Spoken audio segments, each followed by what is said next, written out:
So this is lesson number 63, Algebra 1, product of square roots rule and repeating decimals.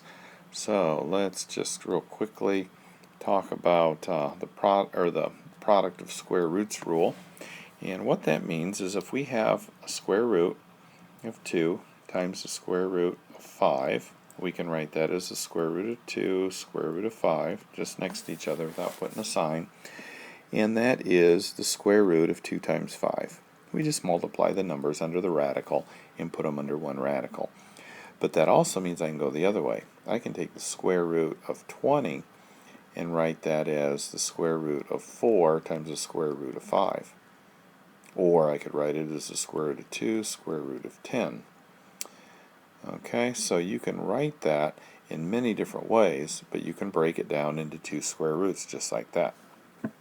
Alright, that will help us simplify really kind of weird expressions. So, for example, we can also take the square root of 20 and write it as the square root of 4 times 5. We can also write it as, take that 4 and break it down to 2 times 2. Okay, so you can break a square root down into all of its factors, whatever numbers it takes to multiply to get it back. So like square root of 10 would be the square root of 2 times 5. Square root of 35 would be the square root of 7 times 5. Okay, so this is just a way to simplify, and I'll show you how we're going to use that to our advantage in just a minute. Because if you have something like the square root of 50, it's kind of like a fraction. You want to simplify it, you want to reduce it, you want to make it easier to work with. So what we do with the square root of 50 is we change it to square root of 5 times 10. But the problem with this is it doesn't get us anywhere. So the rule that I always set up for you guys as far as doing these, as far as simplifying the square root of 50, make a radical sign, find 2 numbers that you can multiply by each other that you can take the square root of one of the numbers. So I had on here 5 times 10. Can I take the square root of 5? Nope. Square root of 10? Nope. So I don't want those. Let's see, how about square root of 2 times 25. Can I take the square root of 2? Nope. Can I take the square root of 25? Yep.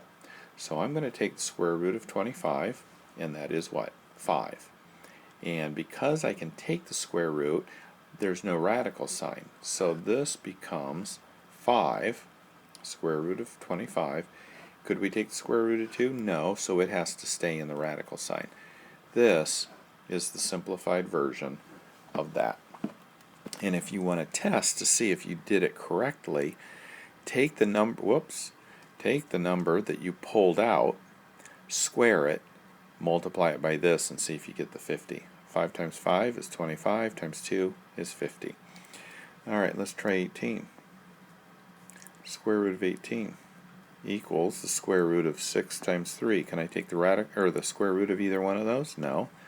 So I don't want to use that one. How about 2 times 9? Can I take the square root of either one of those? Yep. I can take the square root of 9 and get 3. Cannot take the square root of 2, so that stays the same. So to check and see if that's the simplified version, I take my 3 and square it, and I multiply it by whatever number's in there, and I should get that number back, and I do. That is called simplifying radicals. Alright, and you always want to do that if you can. So let's say I have the square root of 200. Boy, there's all kinds of different square roots here, but I want to see if I can take a number I can take the square root of. So 100 times 2 is 200. I know I can take the square root of 100 and get 10, and my 2 I can't, so it stays in the radical sign, and I'm done. Alright, I do run into some that are a little bit tricky. Square root of 147. Alright. Now, what I have to do for this one, because I don't just know it off the top of my head, is I make my factor tree. 3 and let's see, 3 and 49.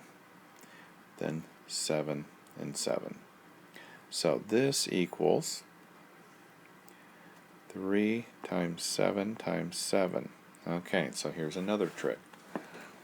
When I have my product of primes, when I have all my what I multiply together to get 147, I start playing around with it here, and I look and say, oh, okay, in order for, alright, and this is kind of silly, I know, in order for my numbers to go out of the house on a date, there has to be a couple. And if there are a couple, how many couples are there? There's one couple. So if there's one couple, they get to leave the house. And that one couple is just written as 1/7. And whoever can't go out on the date has to stay at home and watch TV. So the square root of 147, or the simplified version, is 7 square root of 3. So I factored it down. Let's do another one. 108. Okay, 108 will factor down into 2 times 2 times 3 times 3 times 3. Okay, now let's look for couples. There's a couple, and there's a couple.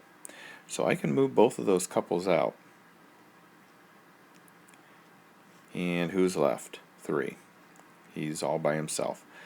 And so I have these two that I pulled out, and you multiply those. And once you multiply them, then there's your simplified version. Now if you want to check and see if you did this right, take the 6, multiply it by itself, 36 times 3, and that's 108. Okay, so let's just try one or two more, because these are, for some, they're a little tricky. So if I have square root of 75, I have a choice. I can either say what two numbers multiplied together are going to give me 75, that one of those I can take the square root of. Take the square root of 25, and the 3 stays in there. That's one way of doing it. The other way is to square root of 75, take the prime factors, 5 times 5 times 3. I have a couple there. They can go out on the date. They get to go outside of the radical sign. The 3, there's not 2 of them, so he has to stay in there. So see, we get the same answer both ways. All right? Okay, so that is lesson number 63.